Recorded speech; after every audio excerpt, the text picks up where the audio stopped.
hreinu bærum svona fyrsta æfing fyrir undirbúninginn á Eurobasket núna afstæðin. Hvernig stemmingin í hópnum? Hún bara mjög góð held ég. Ég sjálfur hlakkaði til bara í dag að byrja.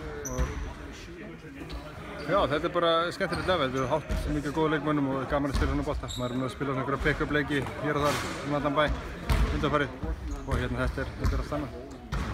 Nú eru tveir vináttuleikir gegn Belgíu framöndan. Hverjar eru þínar væntingar fyrir þá og þetta sumar fram að stóru stundinni? Já, þessi fyrsta leikur myndi Belgíu væri bara gott að koma sér í smá gír og að liðið spili sér saman.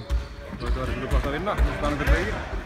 En aðalmál er bara að við spila vel og svona erum við ekki stíganda. Við erum að spila mikið erfið leikjum í sumar.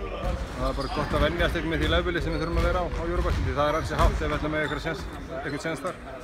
Já, en væntingarnar fyrir Eurobasket hljóta samt að vera meiri en að vera bara með og taka þátt. Við hljótið að sjá það eftir síðastu keppni að við geti alveg gert flestum þjóðum skráið upp.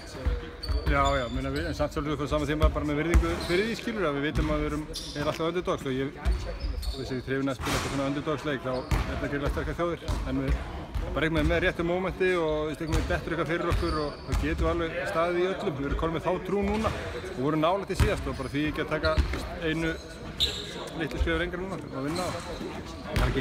Margir ungir leikmenn eru núna í hópnum. Hvernig líst þér á þá? Mér líst mjög vel á það.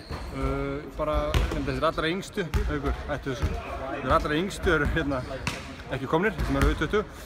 En þetta er mikið hlutstrákum og framtíðin er mjög björt og frábært eins og hvað yngri landsliðin hafa verið að gera og ég hlakka bara til að sjá þá til dæmis þegar þeir koma. Já, framtíðin er björt.